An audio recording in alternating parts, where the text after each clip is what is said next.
გოგა ჟვანიამ დატოვა პატრიკატიშვილის შტაბი, ეს არის სწორედ მის პატრიკატიშვილის ბოლო განცხადება, რითიც მან საკუთარი კანდიდატურა არ მოხსნა საპრეზიდენტო არჩევნებიდან. გოგა ჟვანია აცხადებს, რომ პატრიკატიშვილის განცხადება არჩევნებიდან კანდიდატურის მოხსნასთან დაკავშირებით მისი აზრით იყო ყველაზე სწორი გადაწყვეტილება, რომელიც პატრიკატიშვილს შეეძლო მიეღო ბოლო მოვლენების შემდეგ. გოგა ჟვანია აცხადებს, რომ იმ აუდიო-ვიდეო ჩანაწერების გავრცელების შემდეგ პატრიკატიშვილს აღარ ჰქონდა უფლება საკუთარი კანდიდატურა დაეყენებინა საპრეზიდენტო არჩევნებზე. გოგა ჟვანია აცხადებს, რომ ის პოლიტიკიდან მიდის, ჯერჯერობით საწავა არ იცის, თუმცა ამბობს, რომ სავარაუდოდ საკუთარ საქმიანობას გააგრძელებს.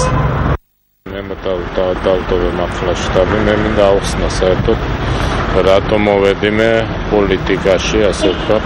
მე კი არ ვაპირებდი პოლიტიკაში დიდი ხნით დარჩენას, მაგრამ მიმაჩნია, რომ ვითარება იყო ისეთი, როდესაც ყველა ადამიანს საქართველოში უნდა მიეღო აქტიური მონაწილეობა ამ პროცესებში და ეფიქსირებინა აქტიური პოზიცია და მე ჩავთვალე, რომ ამ ნაბიჯით შეიძლება რაღაცა სარგებელი მოუტანო ჩვენ საზოგადოებას.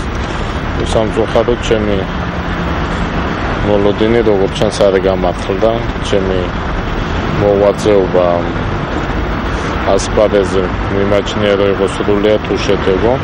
რატო? როგორც ჩანს განსხვავდება იმ ადამიანების ღირებულებები, რომლებიც ქართულ პოლიტიკით არიან დაკავებული, ძირეულად განსხვავდება იმ ღირებულებებისგან, რომელზეც მე გავიზარდე. ანდრე პატრიკატიშვილიც მათ შორის? ყველა უმეტესობა ამ ადამიანების განსხვავდება მათ ღირებულებები.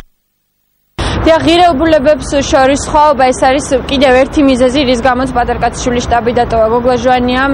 ჟვანია აცხადებს, რომ მისი მოლოდინი არ გამართლდა და მისი პოლიტიკური მოღვაწეობა არ შედგა. გოგა ჟვანია ტოვებს პატრიკატიშვილის შტაბს, ის გააგრძელებს საკუთარ საქმიანობას და ჟვანია ჩვენთან საუბრისას აცხადებს, რომ უკვე აღარ აქვს მნიშვნელობა, ვინ გაიმარჯვებს საპრეზიდენტო არჩევნებში, ბადრი პატრიკატიშვილი თუ რომელიმე სხვა კანდიდატი. მთავარია ქვეყანაში შეიცვალოს წყობა და ის არ გამორიცხავს პოლიტიკაში დაბრუნებას, თუ ქვეყანაში პროცესები სხვაგვარად განვითარდა.